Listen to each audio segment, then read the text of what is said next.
Of all the animals that live on our planet, one extraordinary group dominates. It has produced the largest, the blue whale, the fastest, the most intelligent creatures that have ever lived. They're known as the vertebrates.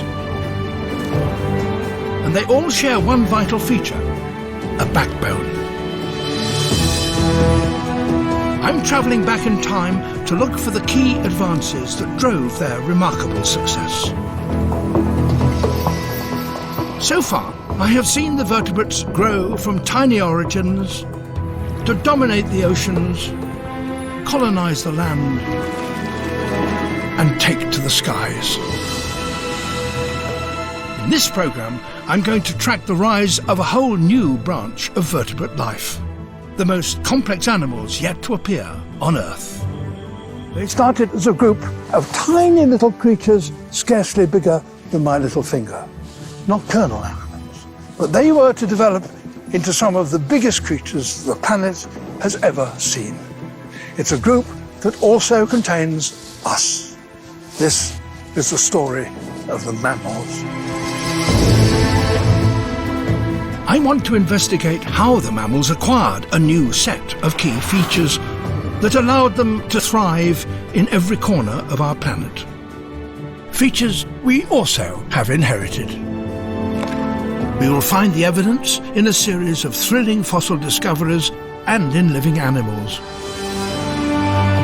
With the latest scientific analysis, we'll be able to bring our ancient ancestors back to life.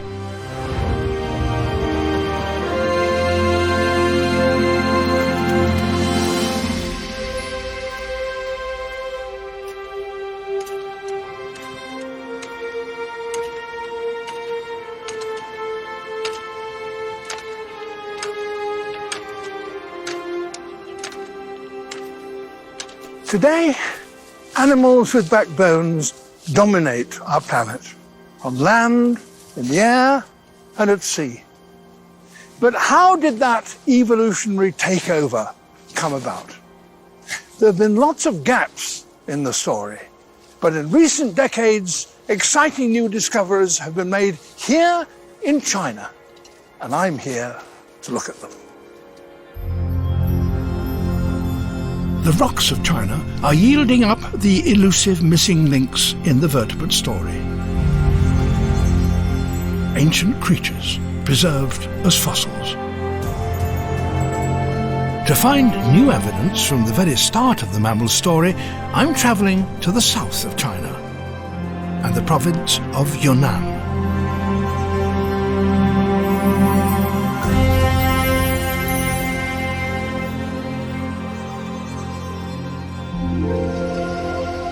Fossils found here can reveal the kind of world those first mammals encountered, and the kind of animals they had to compete with to gain a foothold and survive.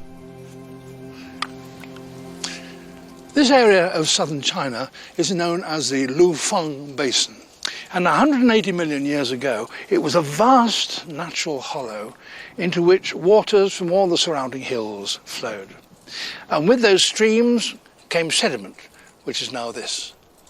And they also brought the bodies of the animals that lived in those hills, including creatures like this one, a dinosaur.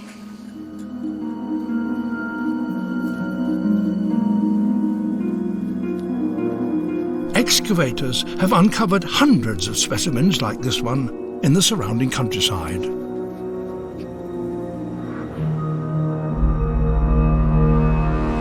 The local museum is crowded with one of the largest collections of complete dinosaur skeletons in the world.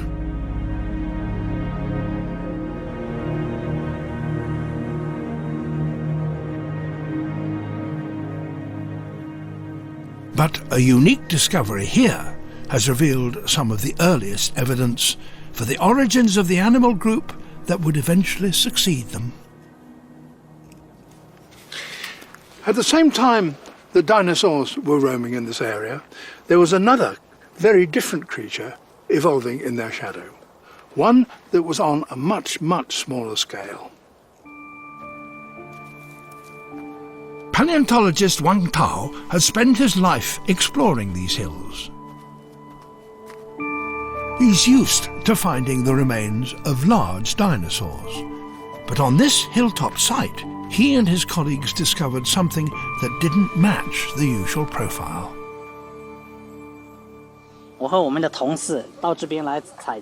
I came to collect fossils with my colleagues in this area here. At the time, it was not like this. There were no crops growing here.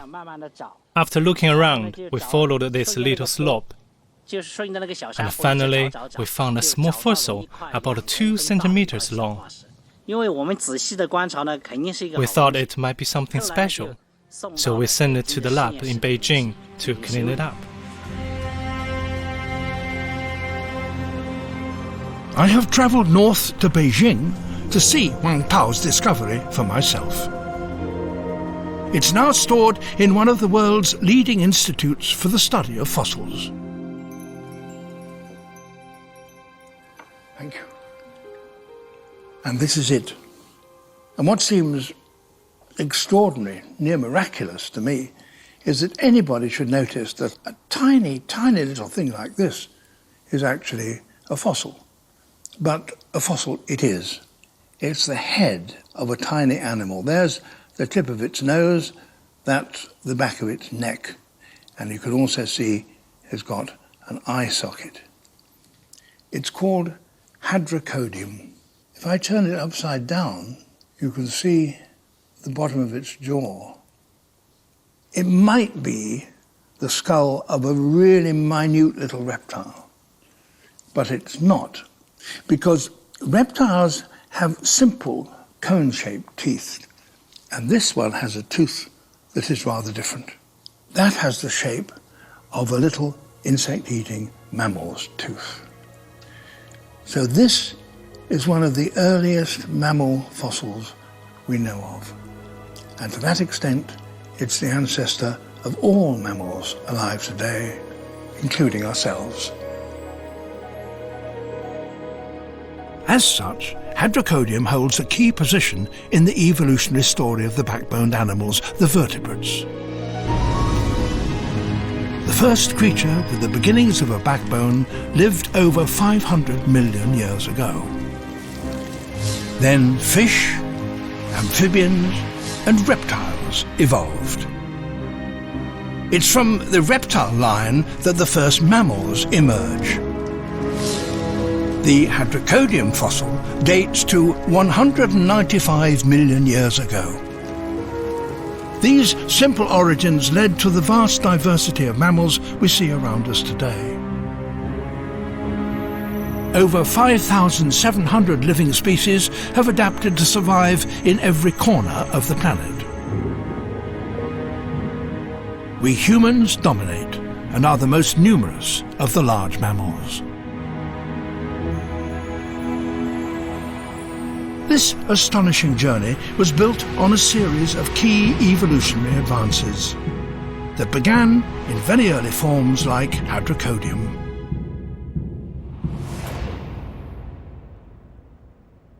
We only have its skull, but we can work out from modern mammals what the rest of its skeleton was like.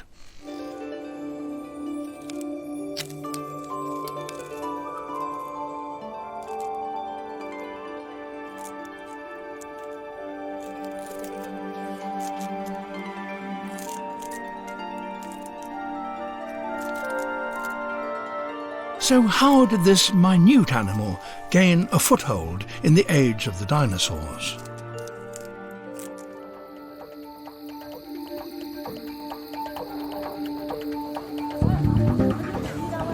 Kunming City in southern China.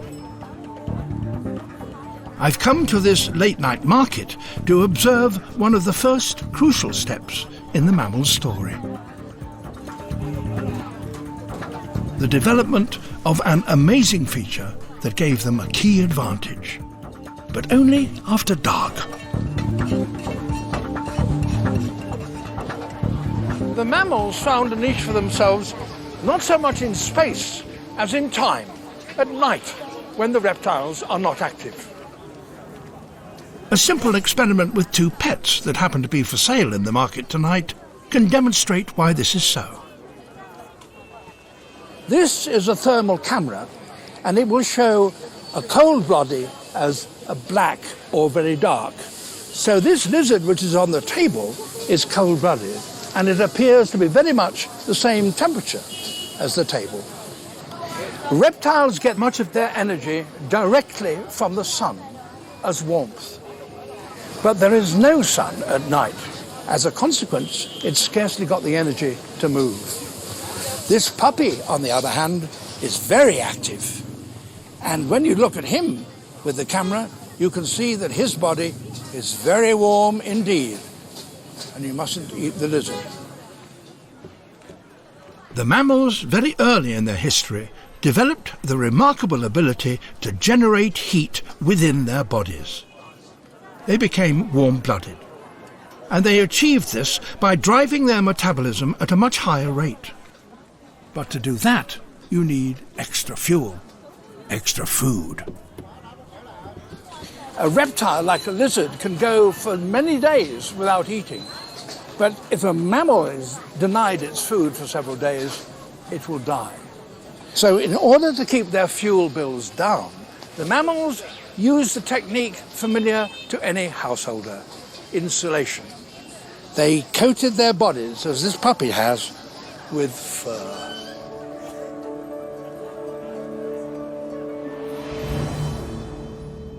With warm blood and a covering of hair, Hadrocodium was free to hunt for insects in the cool of the night. But now came a new challenge: to find its way around in pitch darkness.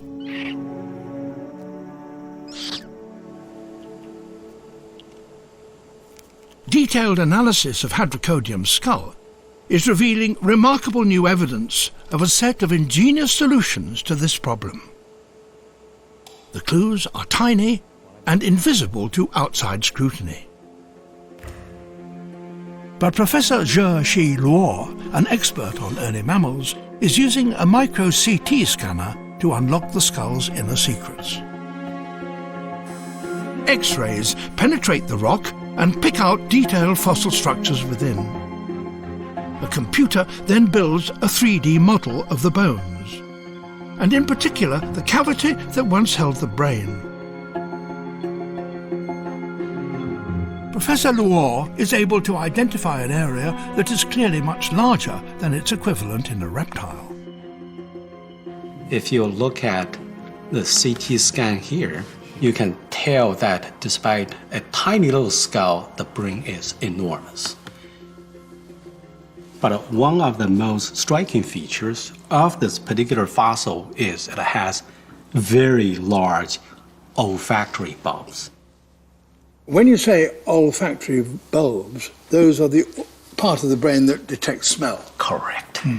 This mammal must have had very refined sensory detection of all kinds of smell, allowing it to be active in the dark of the night. This powerful sense of smell would have helped Hadrocodium pick out the scent of the worms and insects it fed on. The scans have also revealed a radical advance in a second sense that's vital in the dark: hearing. The telltale clue lies, surprisingly, in Hadrocodium's jaw. One very interesting feature that's so unique about this fossil mammal is very flat jaw. The surface on the inside of the jaw is perfectly flat. In the primitive pre-mammalian forms, there are big grooves. Grooves like these indicate the presence of two key bones that are attached to the jaw of a reptile. Seen here in green and red. A third bone, coloured blue, transmits sound waves in its ear. In a mammal, there has been a truly amazing evolutionary development. The two jaw bones have shifted to form with the third, the middle ear. This three-bone arrangement opens up a range of higher pitch frequencies that a reptile cannot hear. It's the system we have inherited inside our ears. So here in hydrocodium, we get the earliest indication that the 3-year bones, so important for our hearing, have already originated with this fossil. Now ears could pick up the faintest rustle in the undergrowth and guide hydrocodium to any insects moving nearby. Professor Luo's analysis has also identified a spectacular advance in a third key sense. It also has very large areas responsible for skin touch. For touch? That's right. Mammals have hairs. One of the most important functions of the hair is actually to give us the sensory touch, and this animal has already developed that. The use of hairs as touch sensors is perhaps most obvious from the way modern mammals use their whiskers. This brown rat relies on them for finding its way around at night or underground. At the base of each of those long hairs on its nose, there is a nerve receptor. And whenever the hair is touched, a message is sent up to the rat's brain. It's not just the whiskers, though. Hairs all over its body are wired up to its nervous system.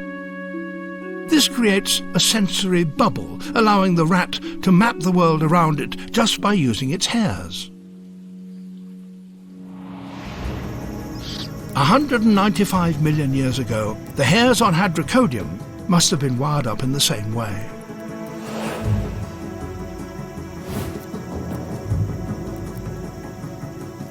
This remarkable little creature now had a whole array of new powers with which to meet the challenges of the night.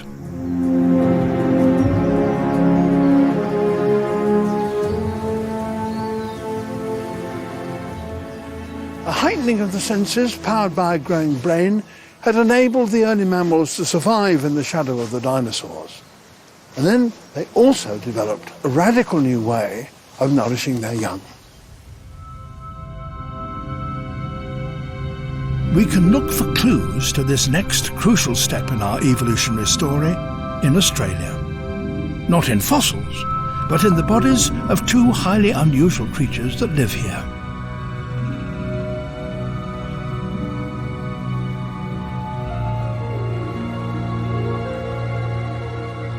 The first is the platypus, which uses its rubbery beak like a radar transmitter to hunt for shrimp or mollusks underwater. And the second is the echidna, which forages for ants and termites on land. The platypus and echidna are the only two survivors of a group of mammals called the monotremes.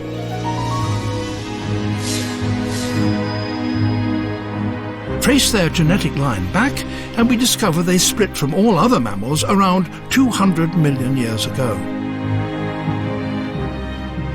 Because they retain traits from that distant time, they give us a remarkable insight into very early mammals like Hadrocodium.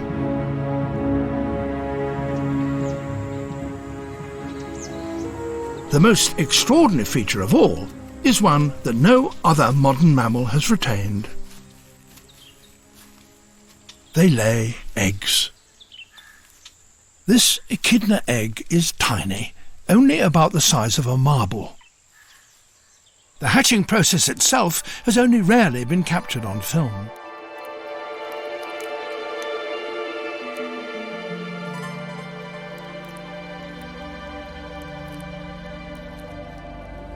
These are newly hatched platypus young, filmed in their mother's burrow. They're only about the size of jelly beans. The early mammals must have laid eggs in the same way, and they inherited this trait from their reptile ancestors.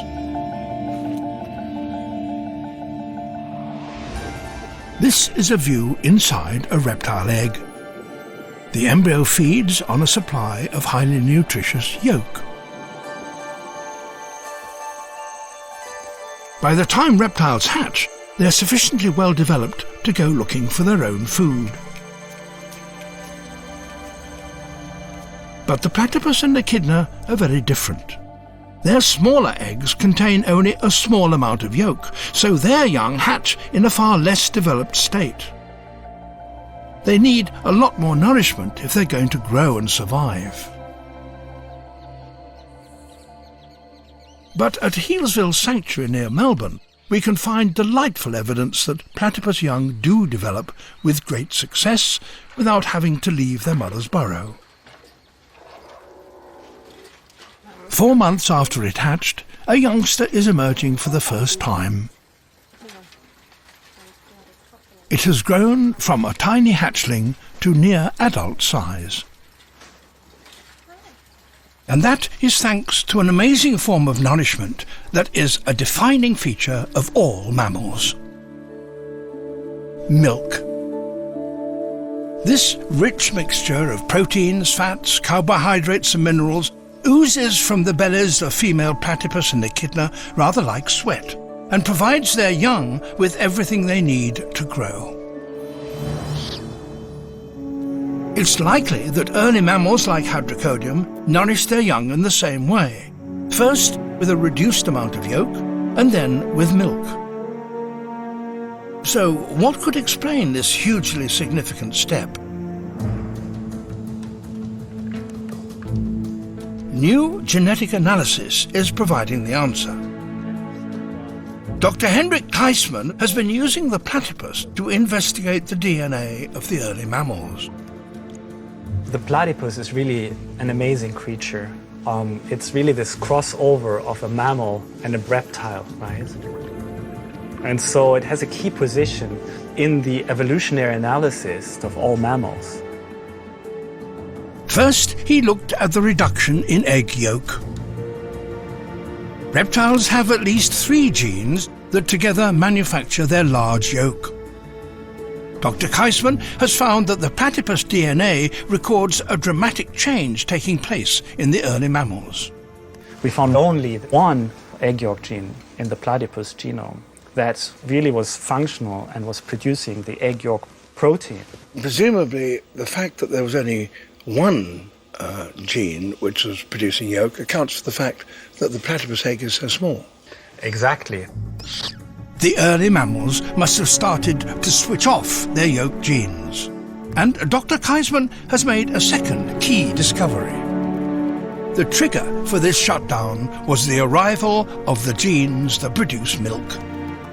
So you have the milk genes appearing that then allow for the subsequent loss of the egg yolk genes. Yes. The mammals began to favour milk over egg yolk as a way to nourish their young.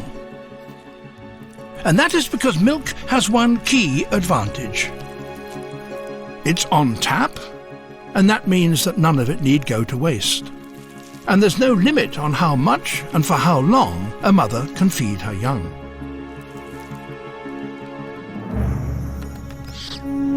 Warm bodies, powerful senses, and now milk had allowed the early mammals like Hadrocodium to gain a foothold while the reptiles still ruled.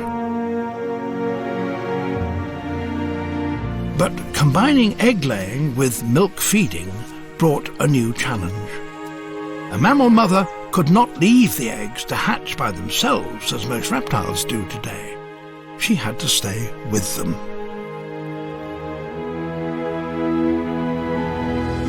Then came a truly astonishing solution. The egg, instead of being laid, was retained inside the body and started its development there, so that the young was born alive. Apart from the monotremes, there are 2 other major groups of modern mammals around today: marsupials and placentals. It's thought that they first appeared around 160 million years ago. Both give birth to live young, but they do so in 2 very different ways. Spectacular fossil beds in the north of China have, in recent years, produced the earliest ancestors yet found of these two groups. This is Liaoning province.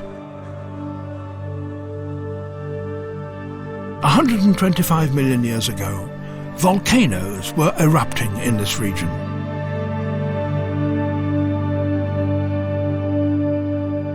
They left layer upon layer of yellow ash in these rocks.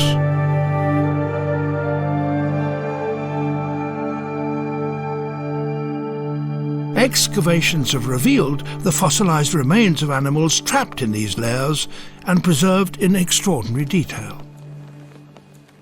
This is a fossil that's been called Cynodelphis.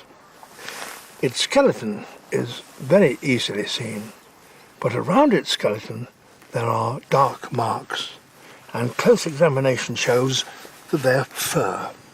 So we can be pretty sure that this is the fossil of a mammal, but its skeleton, and particularly its teeth, make it clear that it was a marsupial. Marsupials were once distributed throughout the globe, but most are found today in Australia. And they allow us to see how their ancestors began to bring their young into the world alive. This is a sanctuary for breeding endangered species of wallaby through the use of foster mothers.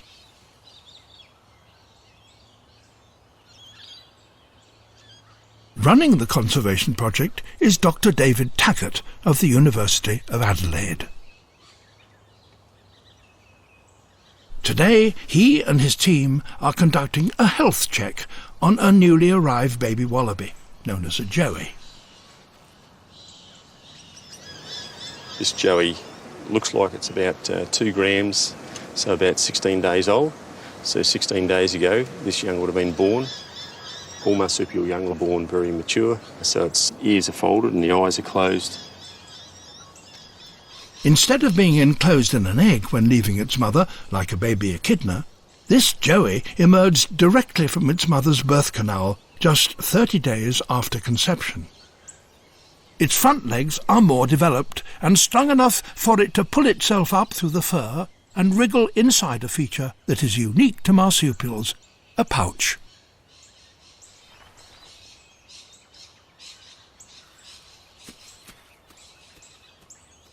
Here, there's a highly developed milk delivery system. The milk is channeled through long, fleshy tubes, teats. A wallaby mother has 4 of them and can even feed young of different ages at the same time. She might have a young, just newly born, attached to one teat, and she'll have a young of its head in the pouch feeding from another teat. And those 2 teats will be producing a milk that is of different consistency. So one will be to nourish a newborn young, and the other's to nourish a young that's almost ready to wean. It's a great system. The long teats also give the young a way to cling on to their mother as she moves around.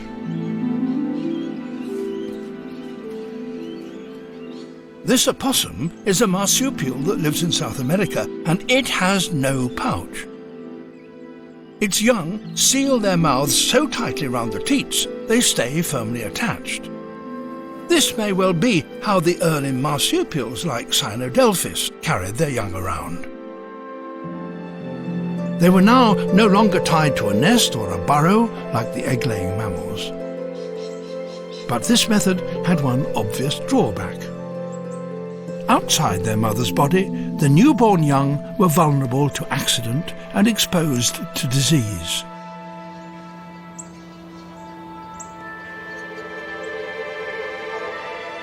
In China, new evidence is emerging for the pioneers of an even more radical solution. At the same time as the marsupials appeared, another branch developed on the family tree of the mammals, a branch that we belong to. and it had a way of nurturing their young before birth.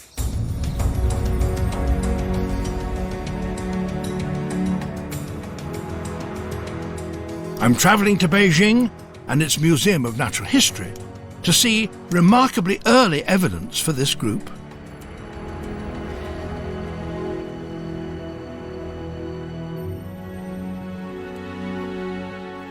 This is it.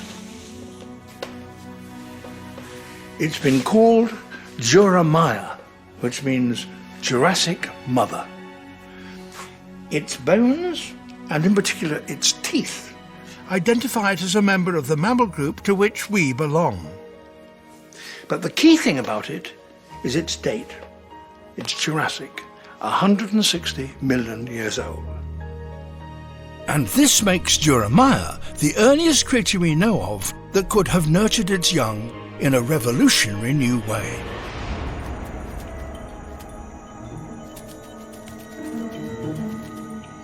Juramaia lived and hunted in a world still dominated by the dinosaurs.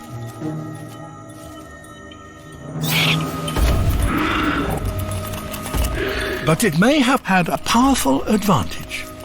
The ability for a mother to carry her young not outside her body like the marsupials, but inside, in a womb. To understand how Juramaia could have achieved this, we can look at one of its living descendants, the one that carries its young inside for the longest period of all mammals, the elephant. This is Dokun. She is part of a breeding program at Melbourne Zoo in Australia, and she is pregnant. Dr. Thomas Hildebrandt, one of the world's leading experts in mammal birth, is monitoring progress with an ultrasound scanner. We study the longest pregnancy on the planet, which elephants have, with 22 months. And so ultrasound allows us non-invasively to see all the differences during the fetal development, which is quite exciting and was never done before. More detailed 3D scans give us a spectacular view inside her womb.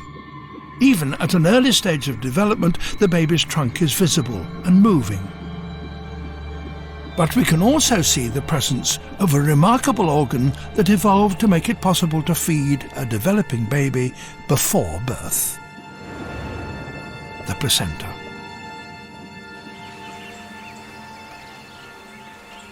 This baby elephant was born in the zoo just 3 weeks ago, and its placenta has been saved for analysis.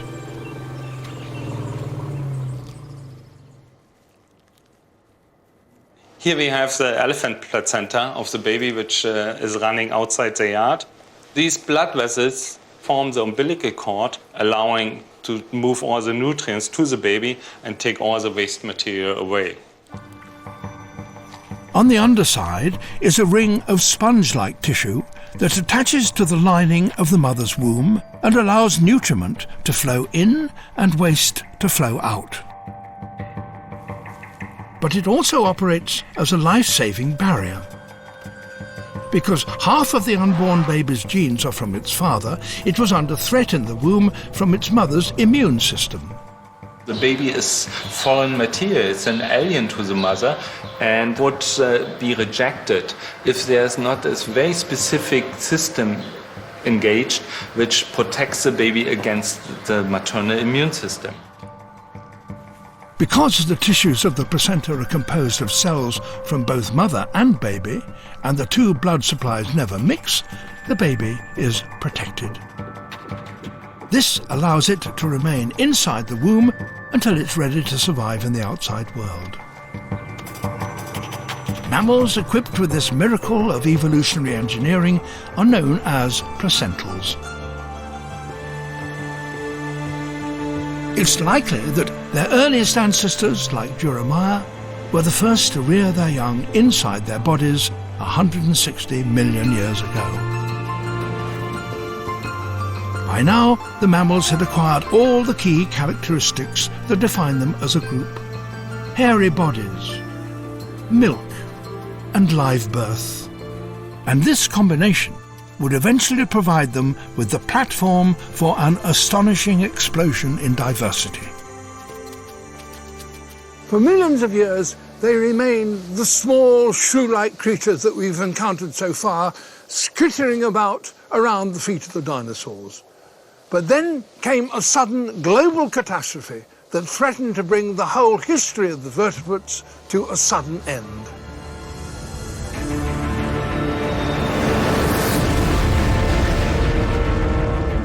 A meteor impact that sent shockwaves around the world and coincided with the extinction of the dinosaurs.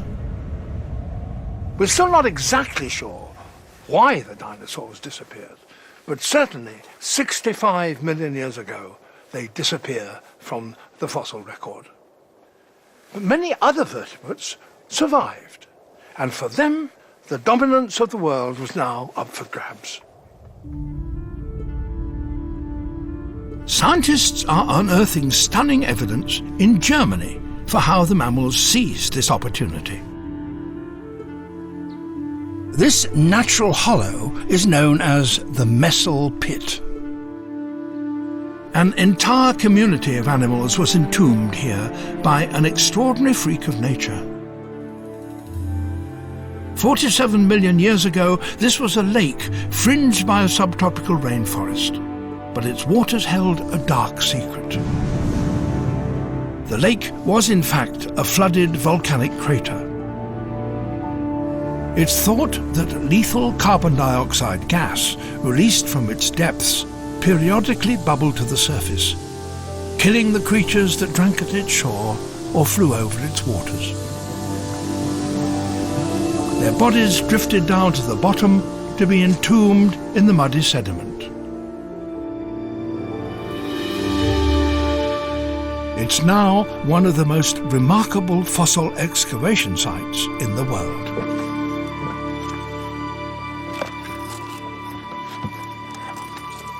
Painstaking work is uncovering creatures sealed inside layers of the ancient lake bed. They're preserved in extraordinary detail.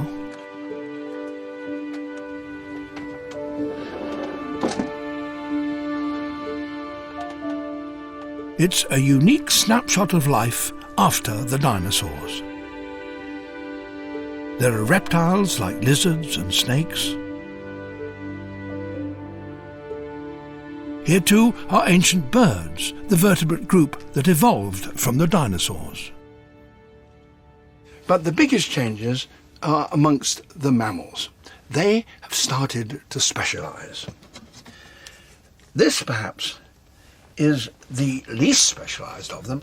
It's an insect eater, a creature like a large shrew, and its teeth are still relatively simple.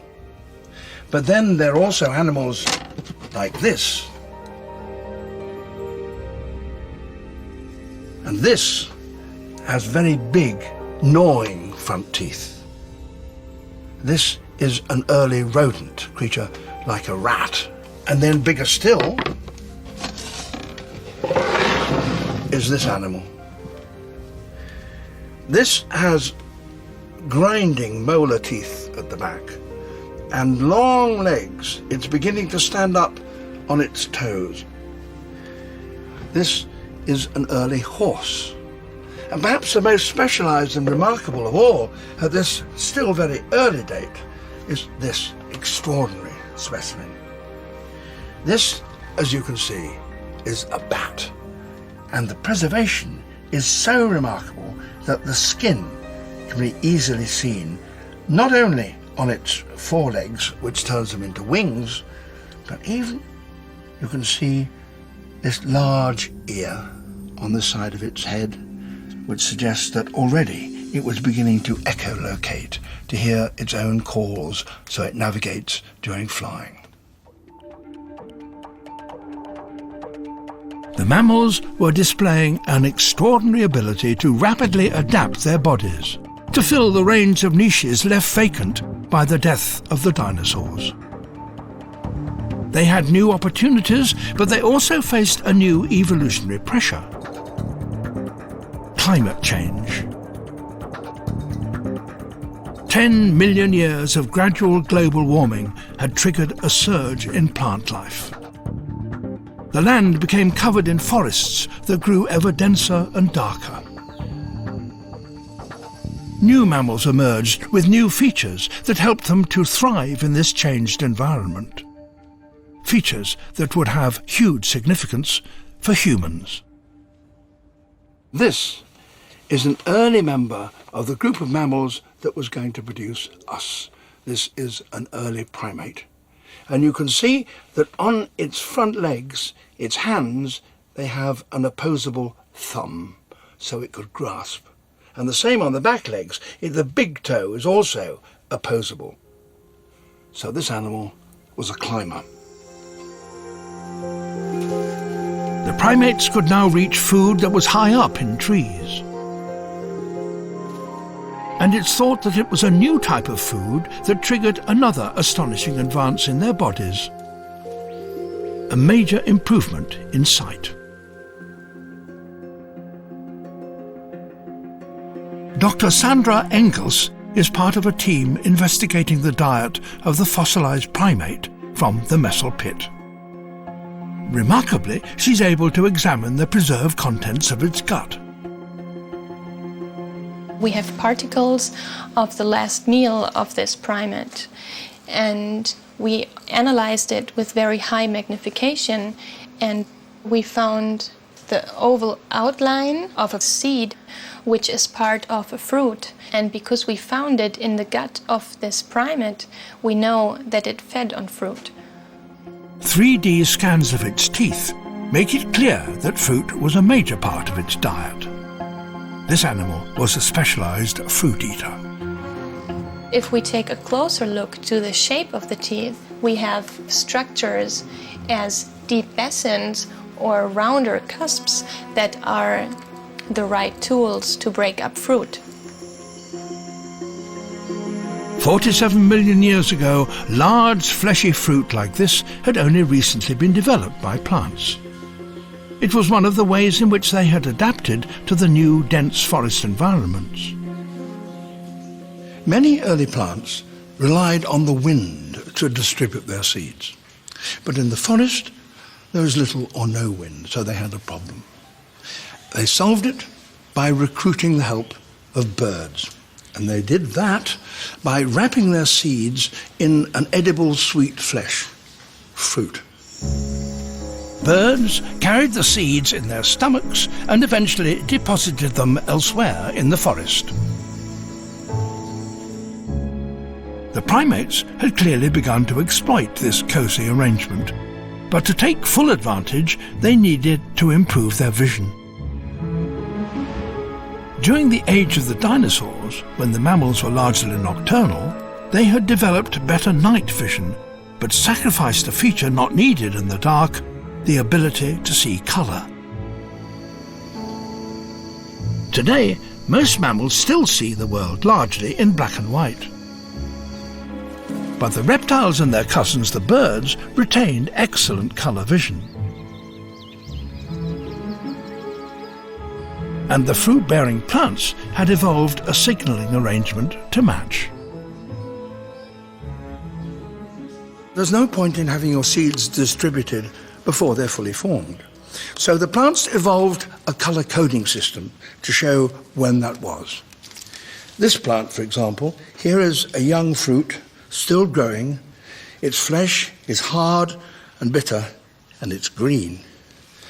But this fruit is fully formed.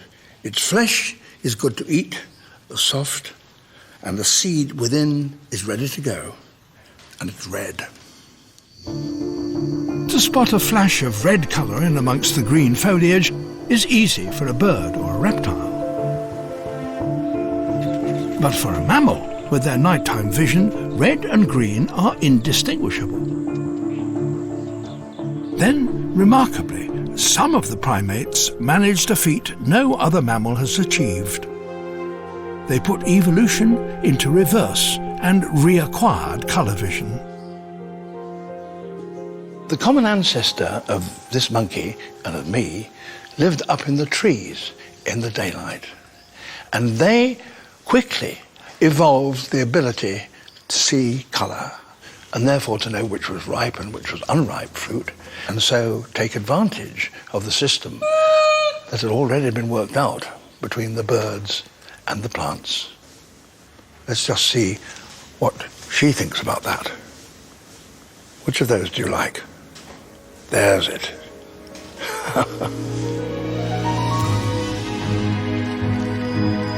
After the dinosaur extinctions of 65 million years ago, the mammals were using their spectacular adaptability to evolve and diversify at an astonishing rate.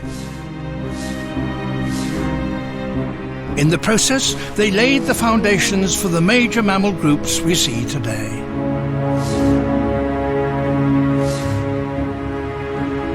But then, around 47 million years ago, came a new set of problems. The Earth's climate changed yet again. Many places became drier, and where that happened, the forest thinned out and was replaced by low scattered bushes and grass. And those new environments presented new challenges to animals and ushered in the age of the mammal monsters. Scientists are finding stunning evidence of this change in the Great Plains of North America.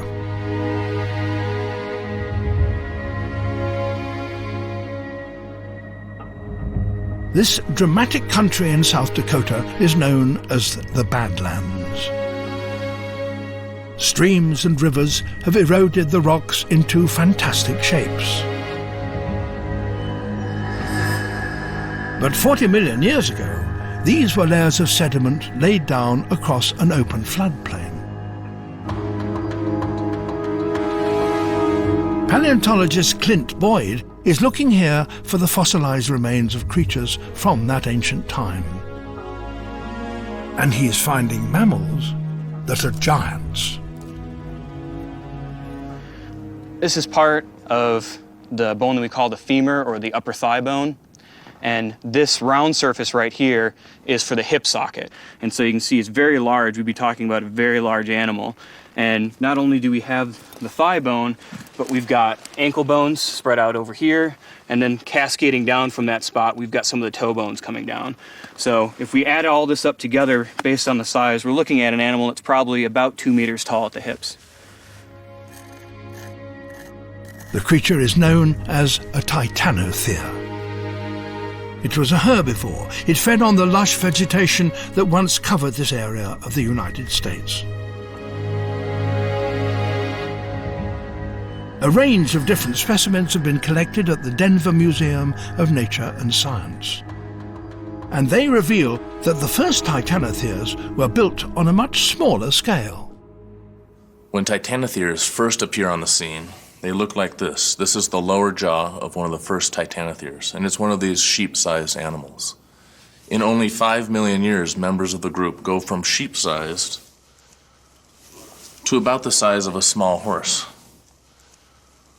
Within only 15 million years of their first appearance, titanotheres look like this. Here you can see the skull of one of these titanotheres. In evolutionary terms, the size increase is astonishingly quick. But what drove this remarkable change?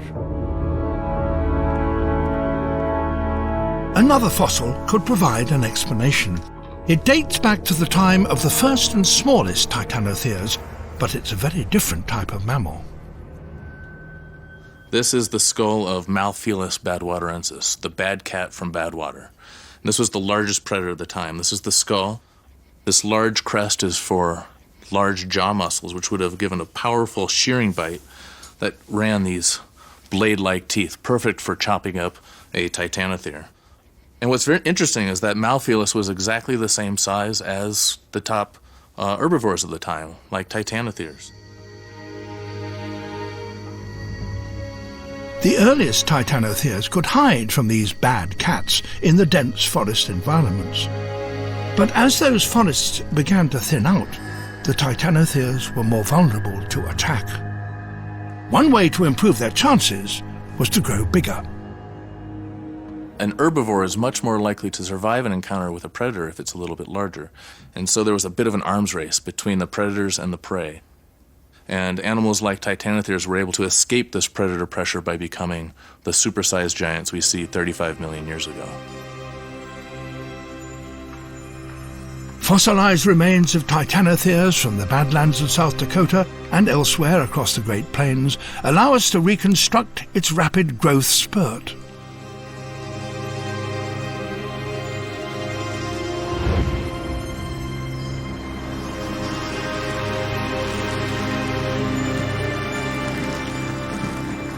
From modest beginnings, they increased their bulk 10 times over, till the largest stood over 8 feet tall.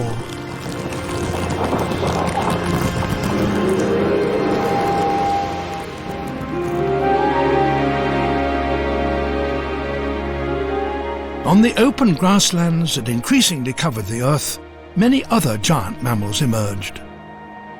Together, they're known as the megafauna. This giant sloth was found in California.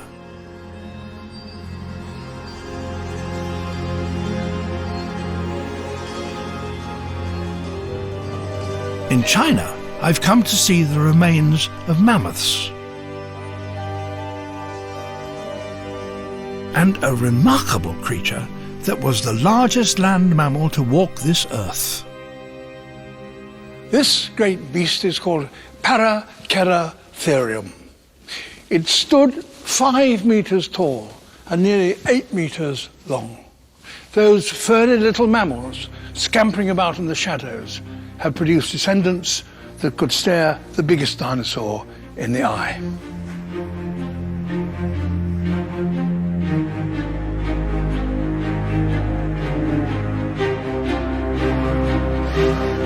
Today, the elephant is one of the few species of megafauna to have survived. But those outsized versions have otherwise disappeared from the planet. So what happened to them? Their eventual extinction coincides with another key event in the history of the Earth.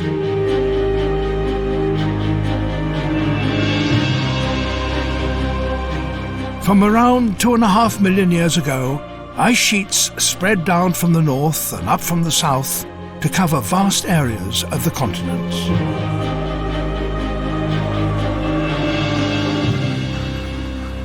But it was only when the ice finally retreated, just 10,000 years ago, that the megafauna vanished. Some have blamed that on the rise and falls of temperature as the Ice Age finally came to a close. But others have sought the culprit amongst the mammals themselves, a newly evolved super predator.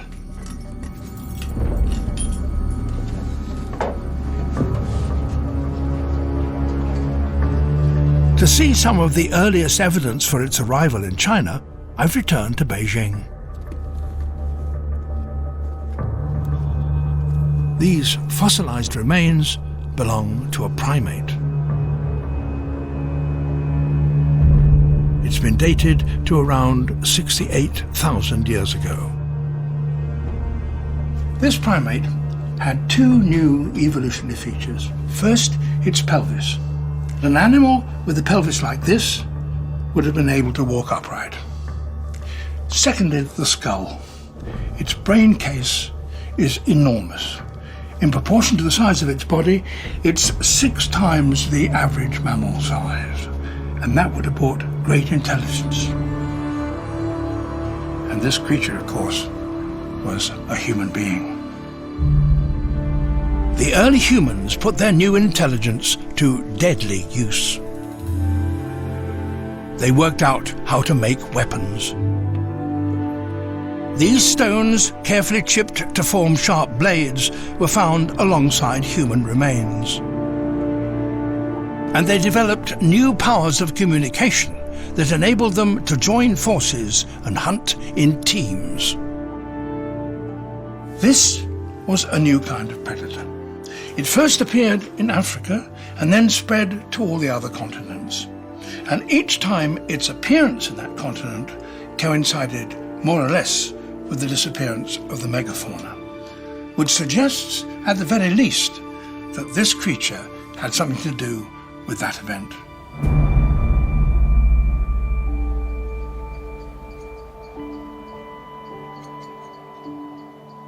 To conclude my journey in China and find the last step in our evolutionary story, I'm back in Kunming City to visit one of its busiest maternity wards.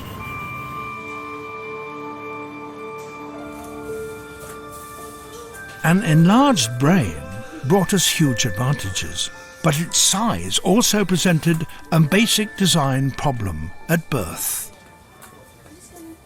The bony skull encasing the brain still had to make it out through the mother's birth canal. A new addition to our species, just 12 hours old, can reveal how this is possible. Oh dear, dear. This little boy's name is Xiaobao. It means little treasure. He was born because of a special feature in his skull. Mammal skulls are made up of separate bones, and in most species, those are fused together at the time of birth to form a hard, bony box to protect that most special organ, the brain. But not so with Xiaobao and other human beings. They remained separate, and that allowed his head to slightly change shape and squeeze through the aperture of his mother's pelvis.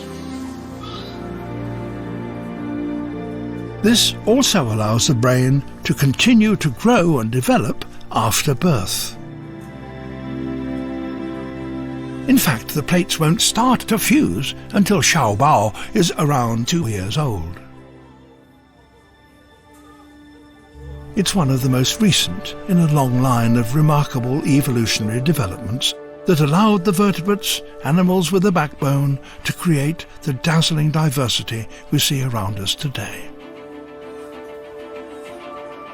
Xiaobao's ancestry, like that of all of us, stretches back over 500 million years to a tiny little worm-like creature swimming in the bottom of the sea.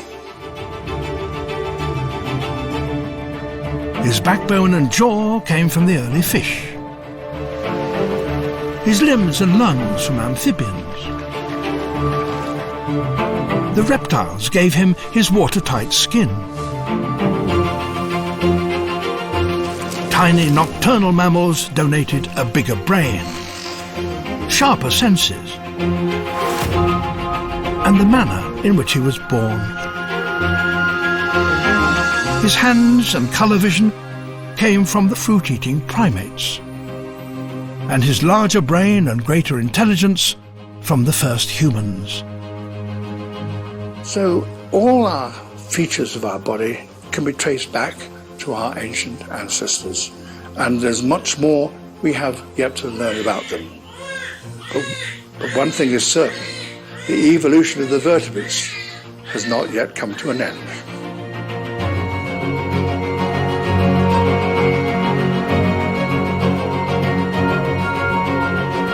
Available now on the BBC homepage, David Attenborough takes a personal journey through the BBC archive with a collection of 30 full-length programmes. While next tonight here on BBC Two, Don't Knock the Knowledge, brought to you with the letter K on QI.